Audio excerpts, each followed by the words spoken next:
I'm laughing because of your background, you weren't there, and then suddenly there you were. It looked like a magic trick. That was very exciting. Hey, Stephanie, Louise, Holly, good to see you guys. Who will be at family reunion next week? Stephanie?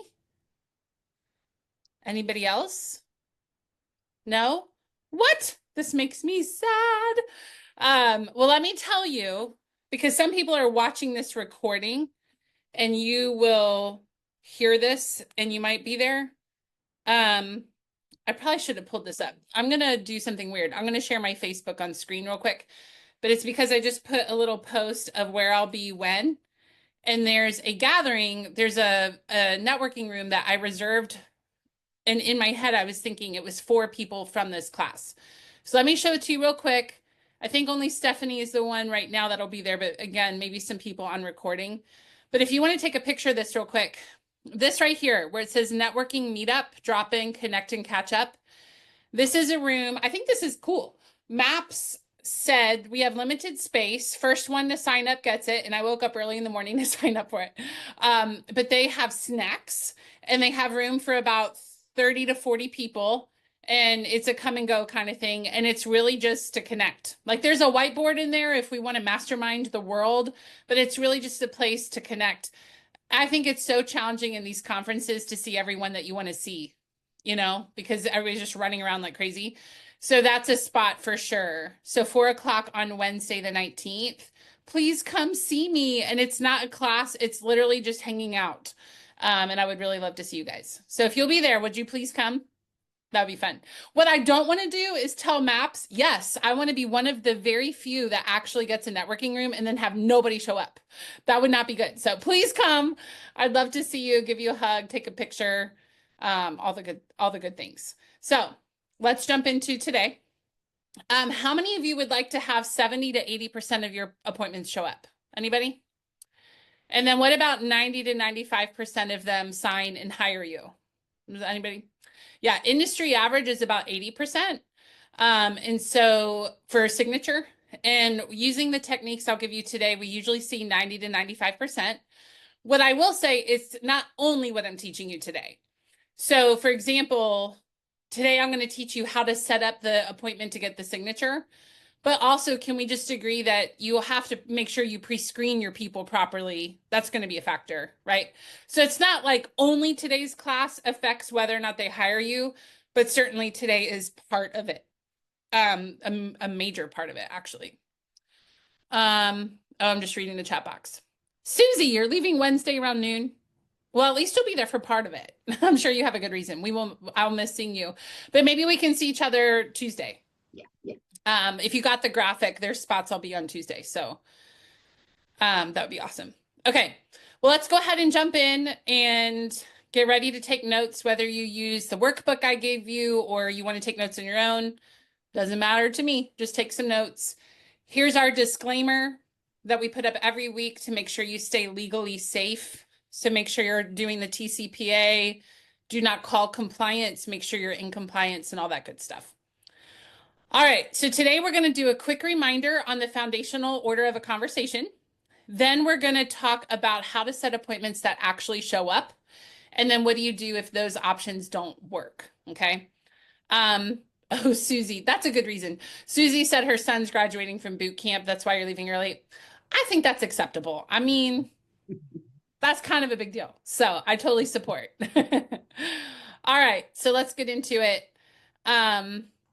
And I see a question in the chat box of at the end, can we talk about what's changing with TCPA? Stephanie, I would love to, and I'm limited in what I can talk about because I'm not a lawyer.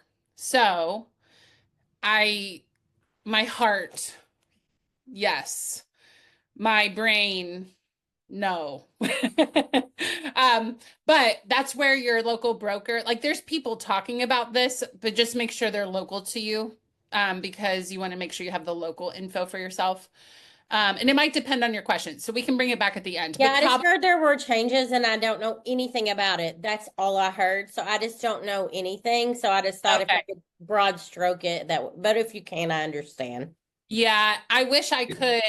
like I have knowledge in my brain, but I'm also not a lawyer. And I've just been told with some of this stuff that's better for a lawyer to talk about or the local broker. But understand, but know that I want to. My heart wants to. But I want to make sure you guys stay legally safe. And given that I'm not a lawyer, I don't want to speak on stuff that, when it's legal stuff, words can mean weird things in legal stuff. So that's where I'm like, I had a lawyer look at something a while back, and like my interpretation of what there was and his interpretation were like two wildly different things. And I'm like, I feel like a smart person and I read the same words you read. He's like, yeah, but technically, and I'm like, okay. So yeah, that's where it is. But well, at the end, Stephanie, you're welcome to ask. I just don't know if I'll be able to answer, but I get it. Your local broker though should know. And that's who I would talk to. Okay, so let's go ahead and jump in. So foundational order of a conversation. So well, here's what I want you to do. I want you to close your eyes or fill out the sheet of paper without having to look at the screen and ask yourself, could I say what Anna is saying without looking? And if not, that would be a concern. So just being honest, being this far into the program, we want to have the foundational order of a conversation memorized at this point. So don't judge yourself if you're not there. If you recognize, wow, yep, I couldn't do that, take that as good feedback from today to work on it and get that memorized. It won't take you long. I mean, gosh, if you spent 15 minutes a day for like 3 days, you'd probably have this memorized. No problem. So part 1, dig for motivation. How long does that take on average? It's 3 minutes, 3 minutes on average. And again, that's just a good benchmark to know if I'm like, oh yeah, I got their motivation and it's been 30 seconds, you don't have their motivation. You might have surfacey motivation, but you don't have their real deep down motivation. And also, if you're talking about it for 10 minutes, you're probably talking about extra things like the dog or what park they take their kids to. And you might be delving into rapport building stuff, but not actually the motivation. Yeah. So once you have it, your transition statement after about 3 minutes is great. Let's see what we need to do to make that happen. And I'm setting it up so that they understand now I'm about to pre-qualify or pre-screen. I like to call it pre-screening. The slide says pre-qualify, but pre-screening them. And we've already done a training on that. That's the one on, what's your time frame and what's your budget or how much do you owe on the house? All of those questions. So remember, motivation is the emotional part. Pre-screening is the logical part. Okay. Then we have your next step is, and there are stars because everyone gets it. Unless they say, do not call me, take me off your list, of course. But unless it's something like that, if I'm talking to Holly and Holly's not looking to move, I'll still say, hey, our next step is simply to stay in touch.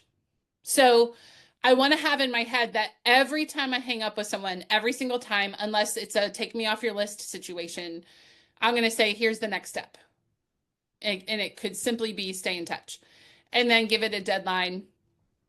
Anybody remember what's the golden time window for that deadline? Yeah, I see you, some of you mouthing it, 48. I like how you're trying to do that on your hand with fingers. Like that's 48's a big number to try to do. I'm impressed. Yeah, 48 hours, 48 hours or less. Or less. So do a quick check. I'm curious, who could do this without looking? Holly says she could. Good. Again, don't judge yourself if you're not able to, but take that as feedback that you really need to get this internalized. This is everything. Okay. All right. So when you're setting an appointment, we're going to start on step 3 right here. So I'm going to assume for today's training, excuse me, we've already gotten motivation. I've already pre-screened them and I've determined like, wow, this is a person who's ready to go. They're actually ready to meet with me. So that's where we're picking it up. So it says your next step is, or our next step is. So it's going to say your next step is to meet with me. Or if I'm setting on a team, maybe I'm an inside sales agent, I might say your next step is to meet with Tim and do 3 things. And part of what the value is of telling them exactly what's going to happen in the appointment is it reduces the likelihood that they won't show up. So true story, when I get back from family reunion, which anybody that goes to a conference, can we all just acknowledge the week before and the week after is kind of nutty schedule-wise? So I have an appointment in my calendar for the week after family reunion with my doctor. I have no idea what it's for. I don't remember why we put it in there. And you know what I'm going to do? I'm going to cancel it because it's the week after family reunion and I don't even know why we're meeting. I think it's just like a standard checkup. That's getting canceled. Now, I will say, if I reach out and say, remind me what this is for, and they give me good, then I'll keep it. Health is important. But I literally think I have no idea what this is for. Probably going to get canceled. So that's part of why when we're setting appointments, we tell them exactly what's going to happen because it's going to reduce the likelihood of them thinking, what am I meeting this person for? And just canceling. Okay. So number one, we're going to go back over your motivation and price. So the next step is to meet with me and we're going to do three things. Number one, we're going to go back over your motivation and price. Now, what I like to say is, number one, we're going to go back over motivation and price. Now, Helly, I know we've already talked about it today on the phone, but you might think of additional things after we hang up. So I'm just going to want to make sure I didn't miss anything. So we'll go back over that. So I might add words to it. You don't have to, but that's how I generally do it. So number one, go back over motivation and price. Yep, we just talked about it. I just want to make sure in person there's nothing else. All right, number two, we're going to interview each other to make sure we are a mutually good fit. Number two, we're going to interview each other to make sure we are a mutually good fit. I want to discuss this for a minute. So raise your hand, unmute yourself, use the chat box. What's the psychology of interviewing each other? That's not something most agents say. So why do we say it? So we're not tied to the outcome. We're not tied to the outcome. It kind of puts them on notice that you're choosing to work with them also. Yeah. Yeah. And I find you can kind of tell over the phone, and you'll know as you do this, I can tell they sit up a little straighter. Like, oh, like she's interviewing me. I'm not just interviewing her. Kristen says in the chat box, building trust. Holly says it's leveling the playing field. Yeah, Luis, it's a two-way interview. Yep. I also see it as empowering them as well, to where they're not obligated to work with us. And I don't assume that you're going to work with me because we need to get to go know each other and make sure it fits both sides. I feel like that also empowers them. Yeah, exactly. And beyond that, we're here to provide solutions. If we're not able to solve their problem, whether we're a good fit or not, if we're not able to solve the problem, then there's no reason to move forward. Exactly. Yeah, you could have two people who are a great fit. They like each other, their personalities match, they would probably work really well together. And for some reason, maybe the lead's not qualified right now, or it's not the right timing or something like that. I found, especially with working with for sale by owners or expireds, I especially emphasized that line and I would add to it. So let me tell you what I would add to if I was talking to a skeptical person or expireds, because they tend to be skeptical. Well, my last agent told me blah, blah, blah. So for an expired or just any skeptical person, no matter where they came from, if they're skeptical, here's what I would do. Okay, our next steps to meet together, and we're going to do three things. Number one, we'll go back over motivation and price, make sure we're on the same page. Number two, we're going to interview each other to make sure we're a good fit. And here's the deal, Deb. If I don't think I can sell your house and make you happy at the end of this, I'm not going to list your house. So part of the meeting is to figure out, can we come to an agreement on what the house is worth? Does the current market support it? And if I don't think I can hit your expectation, I will tell you. They eat it up. They love it. And by the way, that's true. I did a training this morning on how to price a house correctly and then how to do price reductions. And a huge part of that training was we don't take listings if we don't agree on what the price should be. And we're not going to overprice a house. We're going to, like, if they don't come to the same conclusion after we educate them, then we're probably not the right agent for them. It's just the bottom line. So I find that they actually really love it because most agents are, I need you.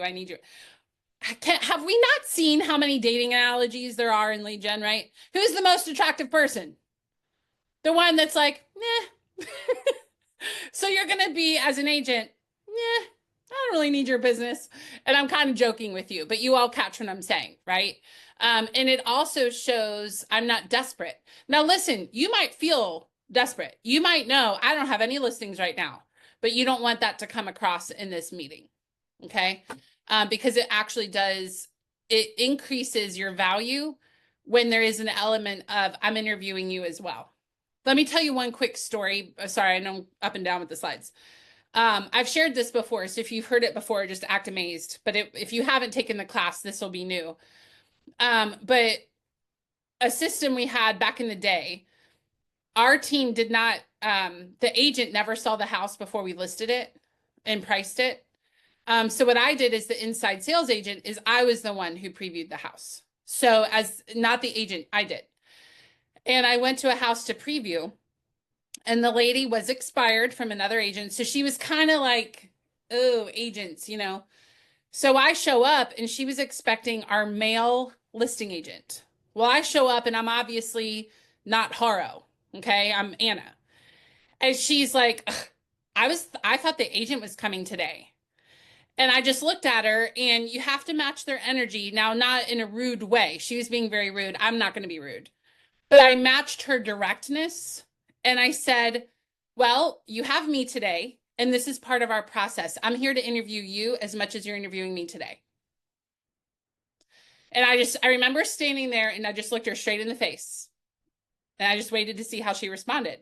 Now, I don't know that I would have said that to everyone, but she was coming at me very strong, so I had to match that. And she kind of looked at me for a minute. And then she opened her door and said, I just made fresh cookies. Would you like some? And she let me in her house. But it was a moment of like, she came at me. I kind of met it with, I'm interviewing you as much as you're interviewing me. And then I just stood there. And a long pause. Come on in. And so there really is something to that when they know that you're interviewing them as well. Now, most of the time, like that wasn't a thing. They were usually quite friendly, you know, but that's just an example that I saw in person. It wasn't over the phone. I physically saw in person the physical change that happens when they realize I'm interviewing you as well. And it totally changed the whole dynamic. So that is why we say I'm interviewing you and you're interviewing me to make sure we're a good fit. And again, if I don't think I can list your house and make you happy at the end, I will not take on your house as a listing. I want you to be happy. And I'll be very direct with you. All right. And then number 3, and this is a big one, put a star beside it. And then number 3, if everything looks good, we will sign paperwork. And notice it's high, low. We will sign paperwork. They call that an embedded command. And it's the idea of you're kind of directing them. You're going to do this. We will sign paperwork and activate the next step. Any questions? And notice there's not a pause. Okay.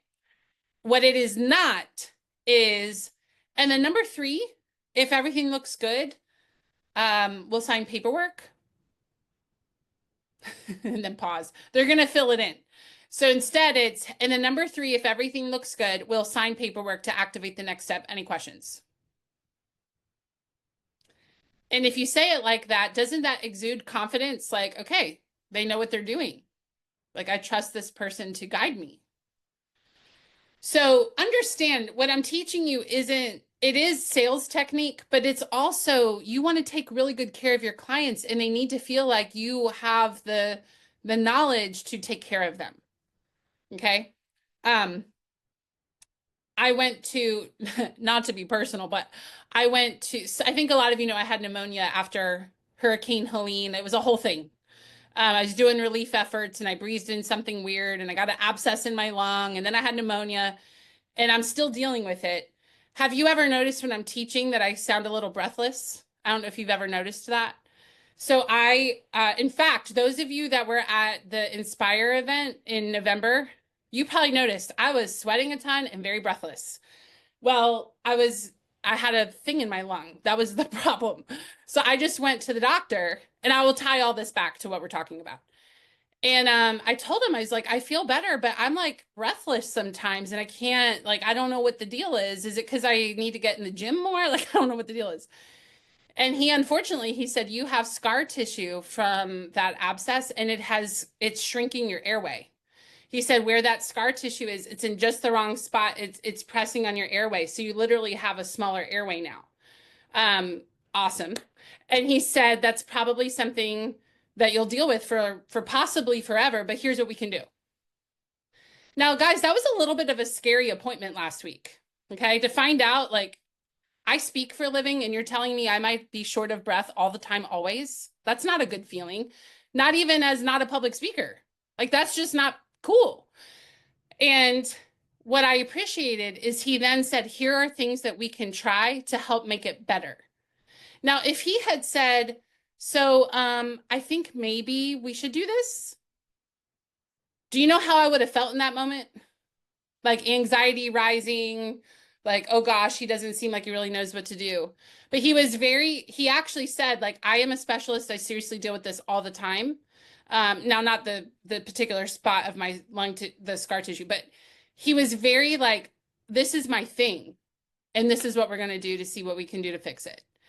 That gave me like, okay, he knows. Do you see what I'm saying? And I know it's a bit of a personal example, but that felt really real to me last week of I'm here with a professional. I emotionally need him to be confident right now. Okay. Also pray for me because I public speak. So I really need my lung to heal. Yeah, Patricia just said same experience with a dentist last week. We all could probably share a scenario where we were with a professional and that professional had to give us news that we did not like, and their demeanor had a large impact on how we received the news, right? So can you be that for your buyer and listing clients? Like, be that. So that's why I'm so clear, and we're going to practice it together. And Luis, I'll come to you in just a moment.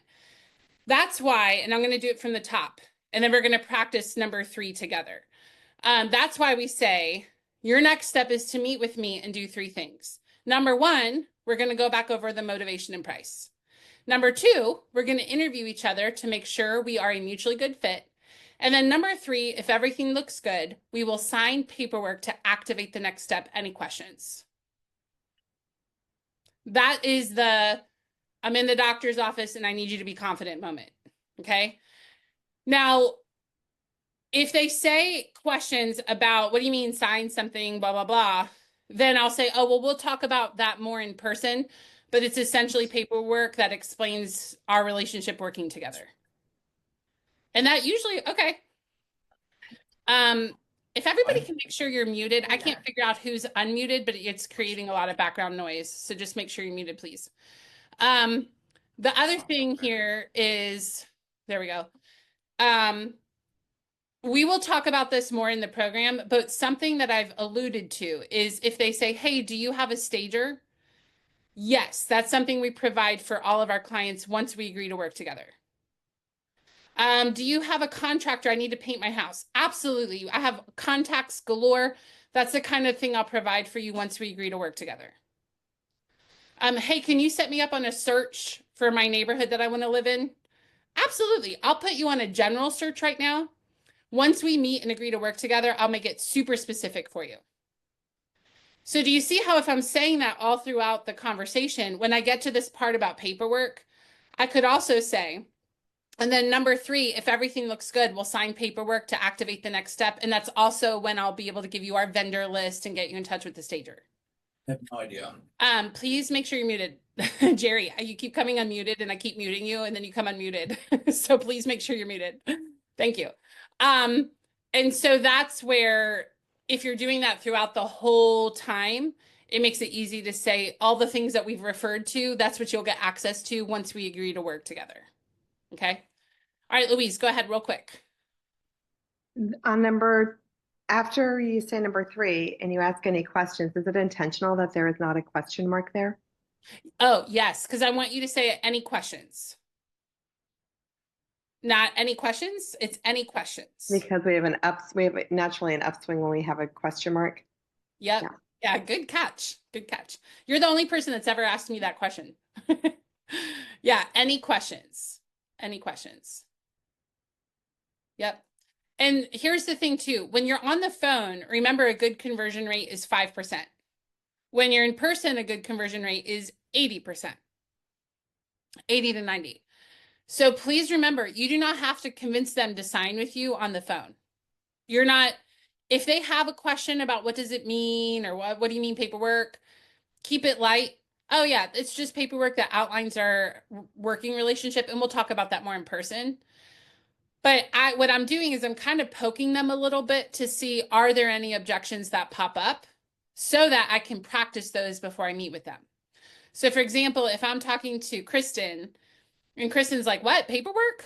I'm like, yeah. And I explain it outlines what it means to work together, and we'll talk about it in person. And she says, oh, well, just so you know, I'm the kind of person I like to think it over. Okay, great. Well, now I know already when I meet with Kristen, I'm going to find a phone call I need to make or some reason I need to step out for like 5 to 10 minutes and give her a chance to think it over without me sitting there and it feeling like pressure. And what I've seen most of the time, if it's people who say, I need to think it over, if we exit for just a little bit and come back, they usually are fine. But you just got to give them a second. Okay. Any questions on that real quick? Awesome. Okay. So now let's talk through how to set the time. By the way, before I leave this slide, when you start the appointment, start it the same way. So if I set an appointment with Cy, and I'm like, here's the 3 things we're going to do. Any questions? Okay, great. When I start the appointment, I'll do my hello and whatever real quick. But then I'll go, hey, Cy, I'm so excited to meet with you today. We're going to do 3 things. Number 1, go back over your motivation and price. Number 2, interview each other, make sure it's a good fit. And then number 3, if everything looks good, we will sign paperwork to activate the next step. Any questions? So now, and imagine too, if you're an inside sales agent setting for an agent on your team, can you imagine the mind blowing, like, wow, this team really has it together. If you end the call and then your agent starts it the same way, that's really powerful. So actually, before we move on, I want to practice real quick. And we're doing this because it's that important. You know, I don't usually have us practice a whole lot on the call, but we're going to do it today. And what we're going to do, we're going to do it 5 times. And all of you are muted, so nobody can hear you. Don't be afraid to like speak up and say it out loud. We're just going to do number 3. So let me model it for you first, and then we're going to do it together 5 times. And I want you to do the hand motion with me, everybody with me. So we're going to go. And then number 3, if everything looks good, we will sign paperwork to activate the next step. Any questions? Got it? All right, let's practice 5 times. And then number 3, if everything looks good, we will sign paperwork to activate the next step. Any questions? And then number 3, if everything looks good, we will sign paperwork to activate the next step. Any questions? And then are you doing it with me? Okay. And then number 3, if everything looks good, we will sign paperwork to activate the next step. Any questions? 2 more times. And then number 3, if everything looks good, we will sign paperwork to activate the next step. Any questions? Last time. And then number 3, if everything looks good, we will sign paperwork to activate the next step. Any questions? Got it? Awesome. Y'all are smiling so much. I like it. Can I ask a really quick question? Very fast. Yep, go ahead. So when you say any questions, I've noticed this with tonality, but like when you smile and you say, thanks, call me back, like you can hear the smile. But if you ask any questions and you want it to be more firm, do you feel like frowning almost? Like any No, I honestly don't think about it too much, but I think 1, it's hard to frown, I think. But 2, it's not a technique, like just any questions. And I think even still sounding upbeat there exudes confidence. I don't want to sound too serious. Yeah. Actually. Yeah. So I think it's fine to just keep smiling for that. Yeah. Here's the thing. If you make it a big deal, they're going to make it a big deal. If you make it, the sky is blue. My name is Anna. Pray for my lung. I'm wearing a leather jacket. We're going to sign some paperwork. Next week is family reunion. It's really not a big deal. I don't teach this in this class. Now, if you come to the extra help call, it did come up, I think, this last week, and I did do a training on it. But our team does in-office appointments for everybody. We don't meet at people's houses, even for listings. We meet in the office. And it's because, one, it's safe, we care about safety. Two, especially for the listings, they're non-emotional. When they're in our office, they're able to detach a little bit and be a little more businessy. Do you know the best way to set an in-office appointment? Are you ready? The next step is to meet in our office. And people ask me all the time, like, how do you do that? How do you get them to come to your office? And I'm thankful it's not me. The leader that I had when I got into real estate, I joined a team. And he just was like, yep, we meet in office. Here's our process. And so I'm like, okay, cool. Next step's to meet at our office. Like, it was never a weird thing. And guess what? People came in and drove to our office because we said the next step is to meet at the office. The next step is to sign paperwork. So that's, again, where you need to be the confident guide and just tell them, here's the next step. Got it? Awesome.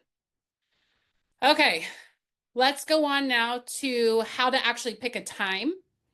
So what we're going to do is we're going to say, let me put you on hold so I can check the calendar. It's funny because I wasn't planning to talk about this today. But when I found out I had a lung problem, it was like, you urgently need to see a lung specialist. And he was a week out, which they were like, you really need to see him today. I actually liked that it was a week out because you know what that told me? This dude is busy.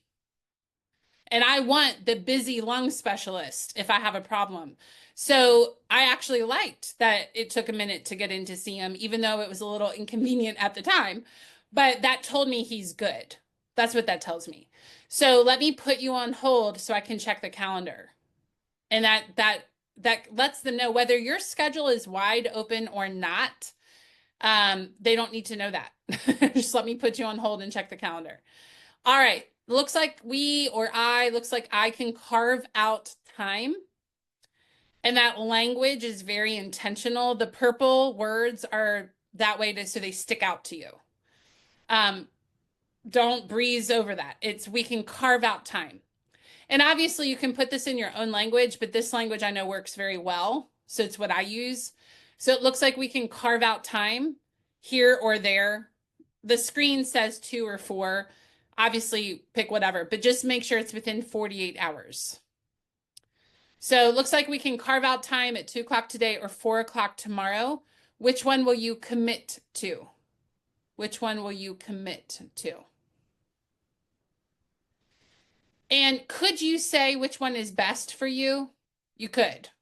You absolutely could. But remember when we talked about that Olympic race where first place to fourth place was $100,000 difference in prize money, and it was only 0.2 seconds actual difference?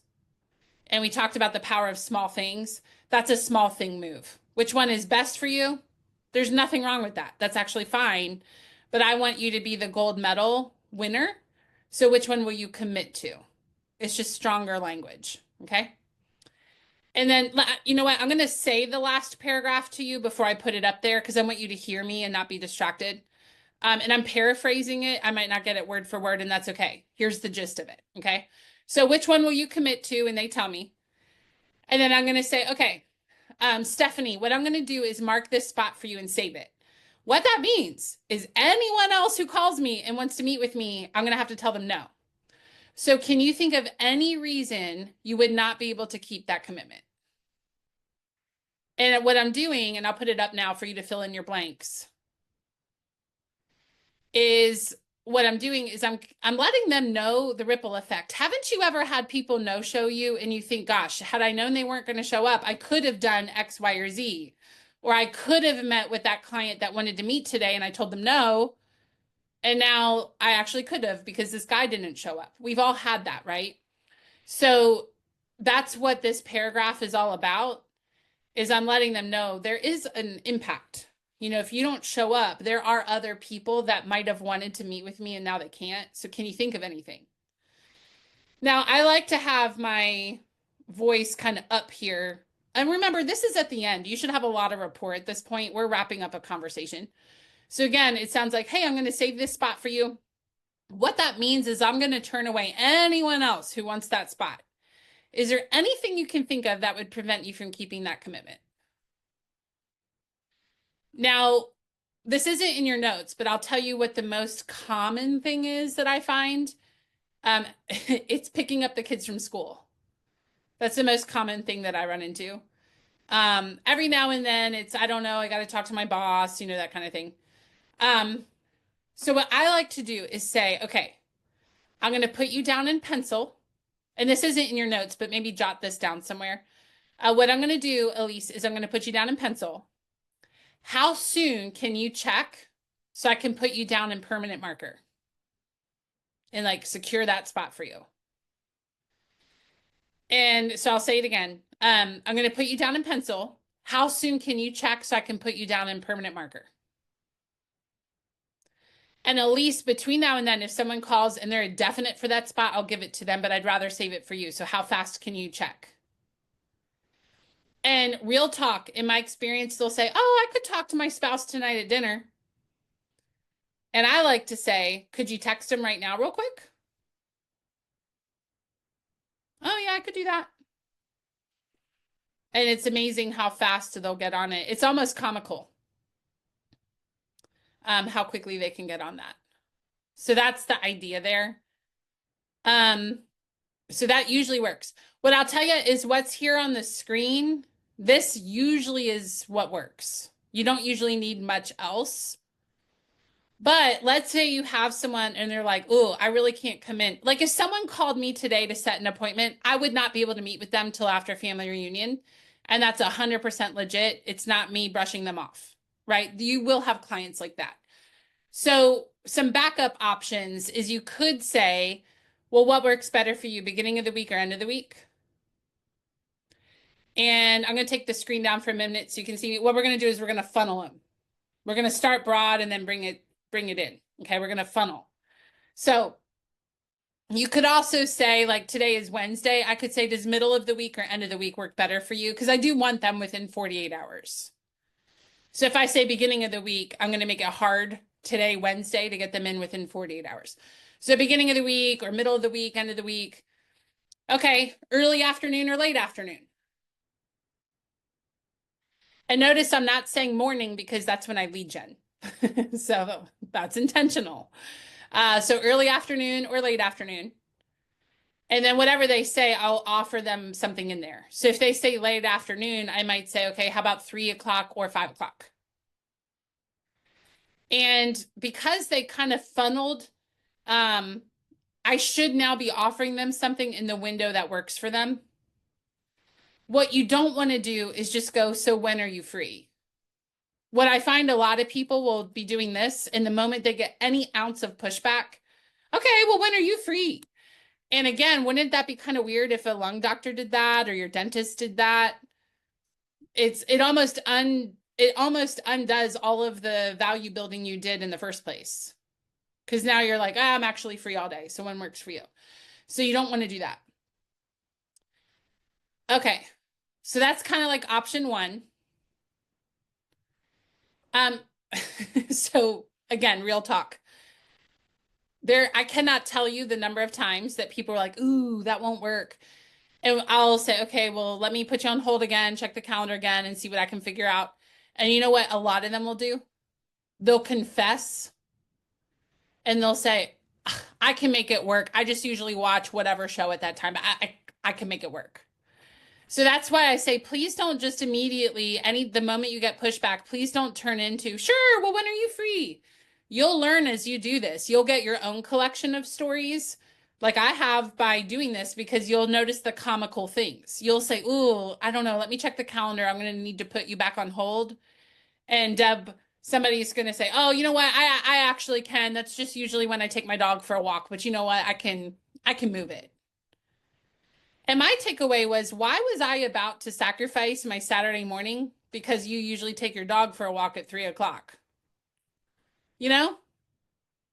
So that's why I'm pretty passionate about this topic. Okay, the next slide. So here's some creative ideas for you, and I'll tell you what my favorites are, but you can use whatever you like from this screen.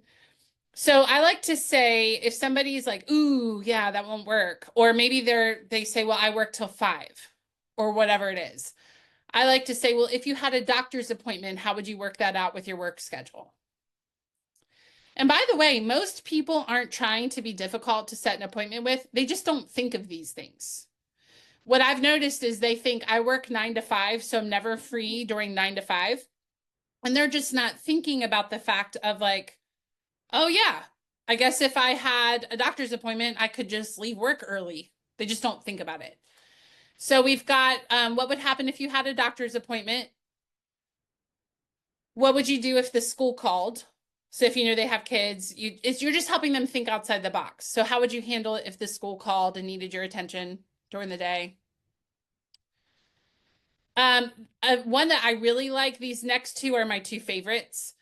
Hey, Susie, if your boss knew that you wanted to buy a house, do you think he would let you leave a little early? And you can hear the bewilderment in their voice of like, huh, yeah. It's almost like, yeah, I just didn't think about that. You can hear it in the way they respond to you. So do you think if your boss knew you wanted to buy a house or sell a house, they would let you leave a little early one day so we could meet?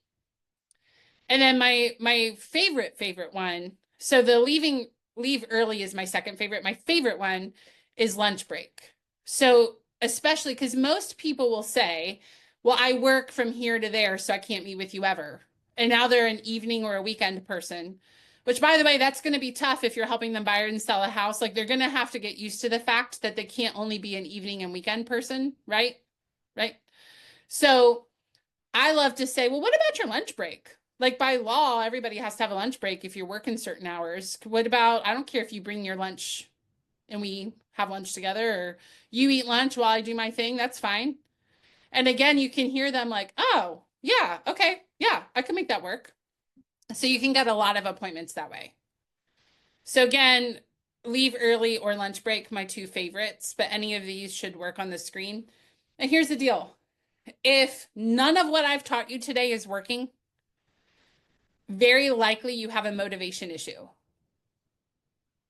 That's probably what's going on. It's a motivation issue.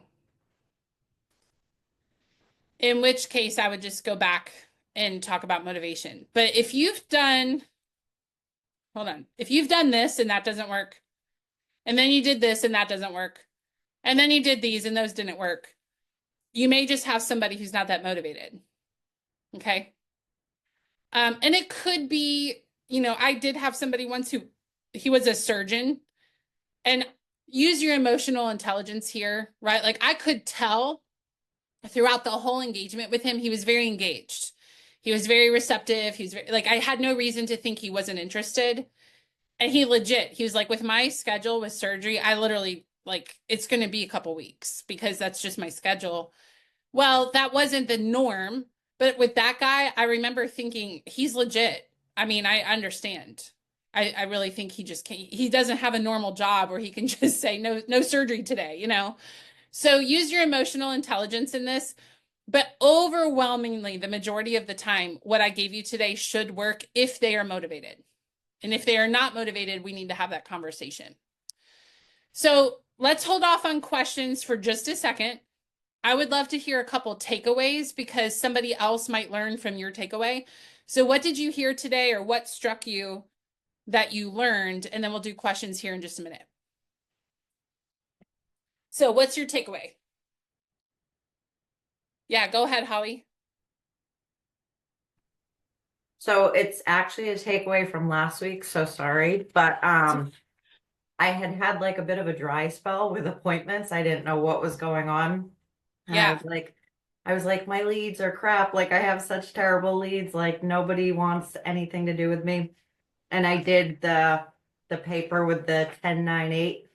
I booked an Yes. appointment every single day after the class with you. There you go.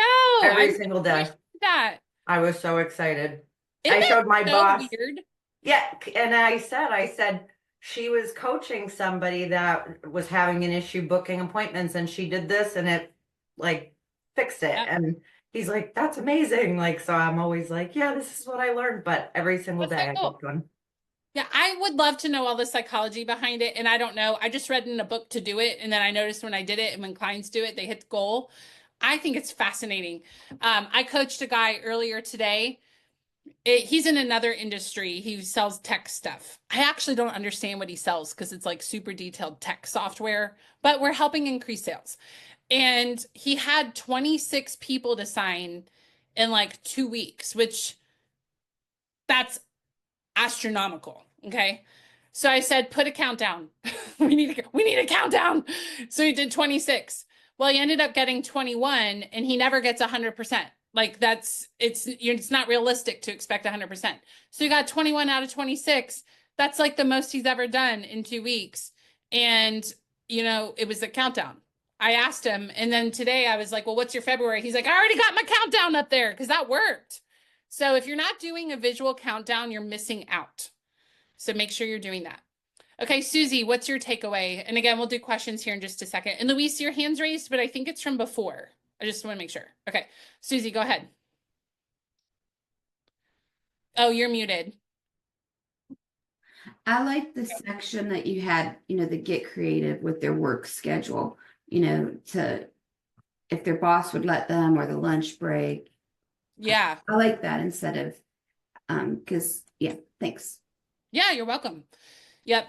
I really believe in helping to protect your time, but also you got to help them see you can't, very likely you're not going to buy or sell a house only outside of normal working hours. So this is like, we got to start figuring this out at some point here. I see a question, and then Deb, I'll come to you. Rhonda, I see your question. Is there a countdown on our website? No, it's whatever your goal is. Do it by week. Literally just grab a piece of paper. I can't find my whiteboard. Oh, here it is. This is actually, I think, still from last week. If your goal is to set 10 appointments, just grab a whiteboard or a piece of paper and do 10, 9, 8, 7. And anytime you set an appointment, write their last name over the number to scratch it out. It's like the simplest thing. And it's one of the best strategies to get yourself out of a plateau or hit a new goal. It's crazy. So, okay, Deb, go ahead.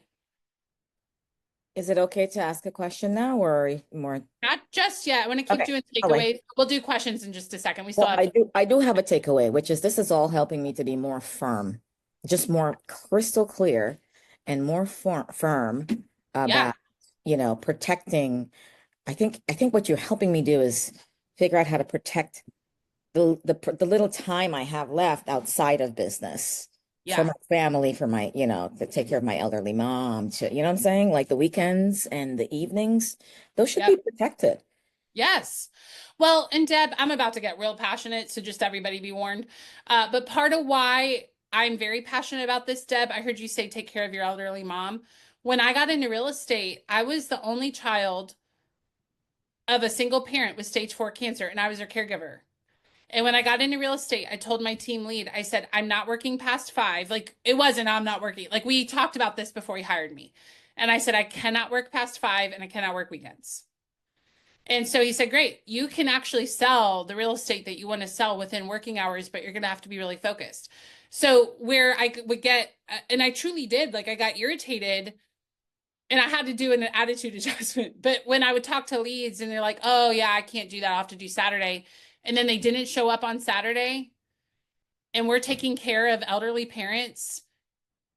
Like that's not okay. That's not okay. That's not okay. And not everybody's going to show up. And by the way, there's reasons people don't show up, right? Like maybe that example, they broke down on their way, right? We have to be careful to not judge the person who didn't show up because there could actually be something going on here. But also when I started saying, ooh, let me check the calendar and put you back on hold and see if I can work something out. When they would admit to me, that's when I walk the dog, or that, oh, you know what? There's just a show I like to watch, but I can record it. I'll meet with you. It like gave me evidence of people can do a lot of things if it's important to them, And why would I not be with my mom on a weekend because they like to watch a TV show at 3 o'clock on Friday? You know? And I know I'm getting passionate. Now, there are some people that maybe they really only can do Saturday. I also know agents that work Saturday on purpose. For my life at the time, I was a Monday through Friday, 8 to 5 agent. And that's just what it had to be. So I think that's what drove getting good at this. And that's why I'm like, I don't want you to miss time with your elderly mom if they could have met with you during lunch. You know, so that's where I'm getting all wound up. Okay. I didn't mean to wind you up, but this is good stuff. Yeah, no, I'm glad. Wound up in a good way. I get very passionate because I care about agents and I want you to protect your time. So we'll do Louise and then we'll do Jerry and then I'll open it up to questions. Okay, Oh, Louise, go ahead. super quick takeaway, tonality. I'm Yes, just noticing the tonality makes Yeah. a difference. big time. Be the comforting voice of calm. The comforting voice of calm for your clients. Yep. Okay, Jerry, go ahead. Sorry, it's Pearl. I'm on Jerry's account. Oh, hi, Pearl. Hi. My takeaway was remembering to set a deadline after going over next steps, because Yeah. usually my next steps with buyer consultations is connecting them to a lender. And then I never set that deadline of when to follow up after talking Oh, to the yeah. lender. So I need to be better at that. Yeah, that's good. That's a great takeaway. Awesome. Okay, well, let's open it up to questions and keep it on today's topic first. And then if we have time, I'll open it up to any topic. And remember, we have extra help calls twice a month for whatever you want. So if we don't get time today, that's why we have those calls. So today's topic first, Gabe and then Helly. Thank you. I do really quick just want to introduce myself. I haven't been on, what episode are we on? Are we 10, 11? No, what are we on, guys? It's 10 or 11. 10. Yeah. So 10. I'll give y'all a really quick backstory. We had our ISA on here. He ended up signing a really large record deal. He was a professional musician. It was Hayden Benson. That's cool. And Okay, so that's awesome. I'm our lead buyer's agent, and my team lead was like, "You're going into maps," and I was like, "Well, screw this." And then I took the first. So I'm rewatching.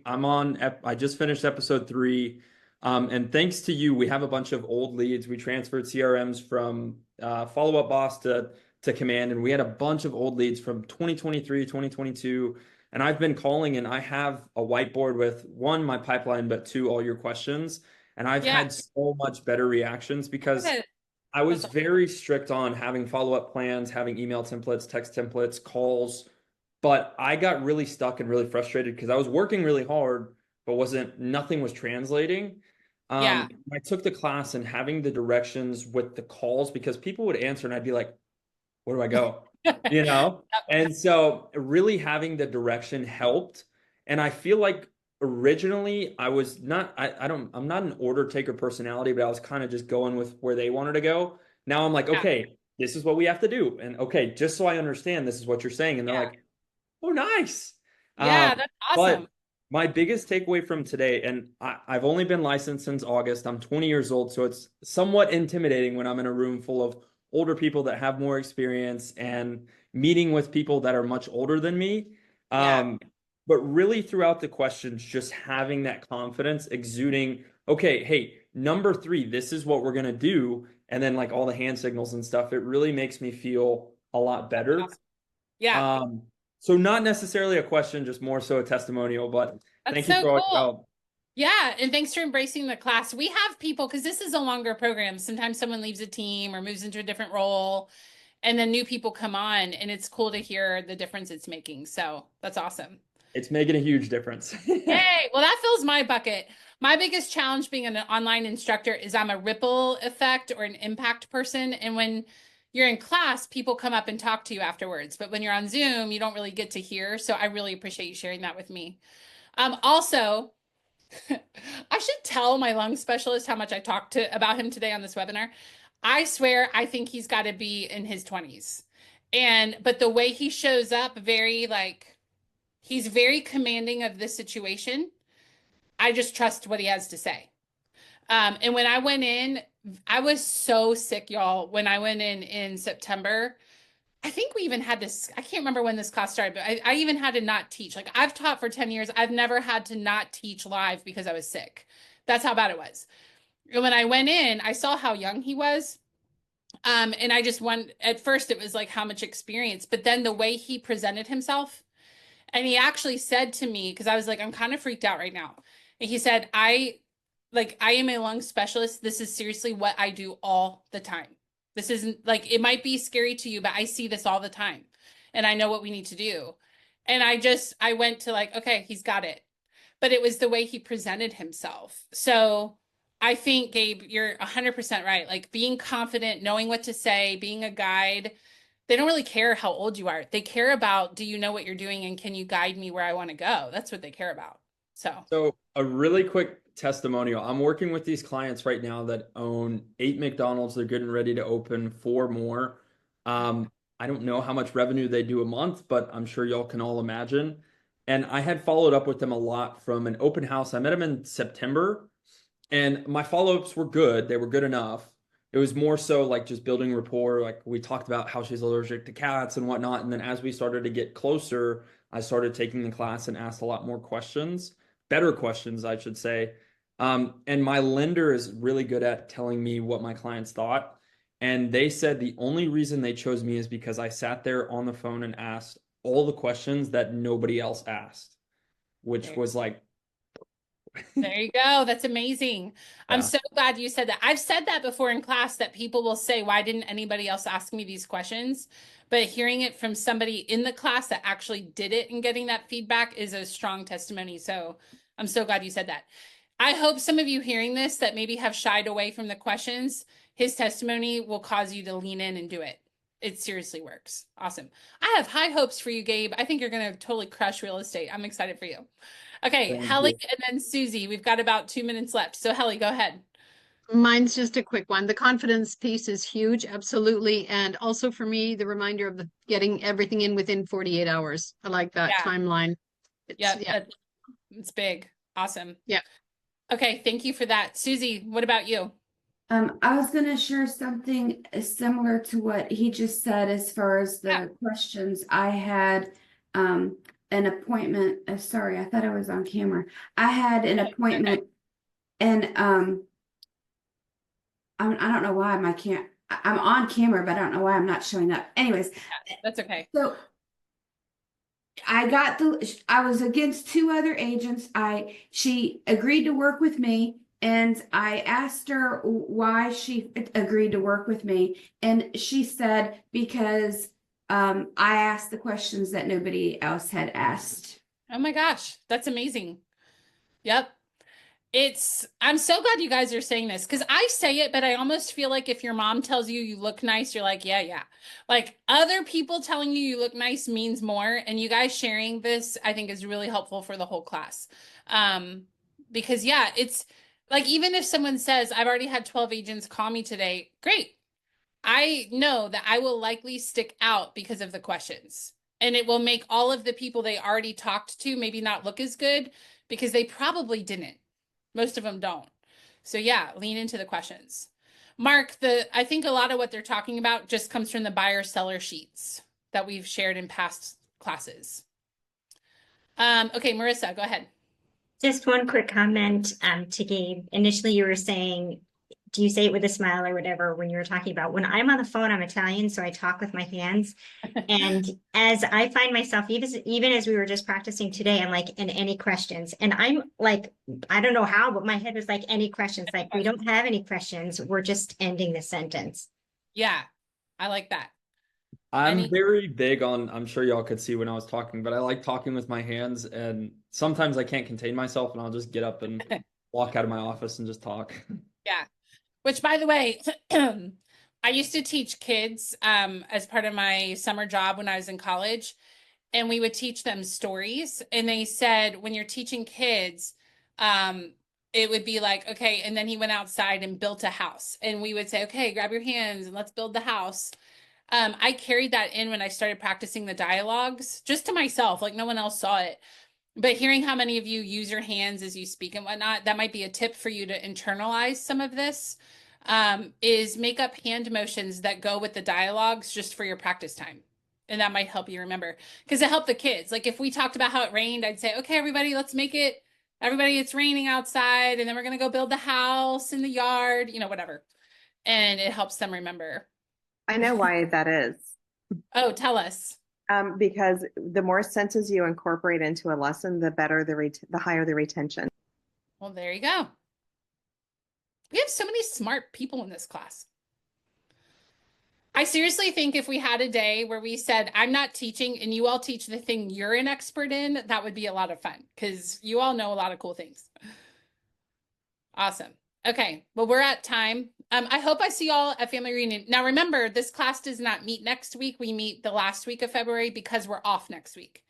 And for real, if you are a praying person, for real, please pray for my lung. Like I'm speaking a lot next week. I would love to not be on stage struggling to breathe properly. So we need my scar tissue to take a hike and evacuate my lung. And I would really appreciate any prayer. You've got it. And I'm sure when you speak with your doctor again, maybe you can ask them about breathing techniques. Yes. Yeah. Yeah. I'm actually meeting with a naturopath tomorrow about different things. She has all these ideas of like nebulizing things I can breathe in. And we're coming up with a strategy, but the naturopath and the doctor both said this is going to be a beast to correct, but we're going to try. So nebulizing immune silver will help you. Yes. I'm just going to do all the things. I'm going to eat all the kale. I'm going to rub castor oil on my lung. I'm going to chew. I'll just chew on asparagus while I'm flying I'm going to do all things. Hilarious. So, hey, all right. If we have questions outside of class, do we email you at Anna Sparking? Yeah. Anna at sparkingprogress.com. And I really welcome you join the welcome call. Because from my perspective, I always welcome a question in my email. You all would laugh though if you saw my email, because sometimes I'll get like 3 or 4 emails a week from people in the class and they're all asking the same thing. So the extra help call also could be good because it might be a question somebody else has that would benefit from. But yeah, you're welcome to email me, of course, anytime. Anna at Sparking Progress. Okay, go save your voice for Family Reunion now. Go take some onion lemon and we'll see you soon. Be safe. Okay. All right, bye guys. I'll see you in 2 weeks. If you're in person, come see me at that ballroom, whatever that room was I put up. I don't even remember now, but I put it up at the beginning of class. Come say hi. Take care. All right, bye guys. Anna. Bye everybody.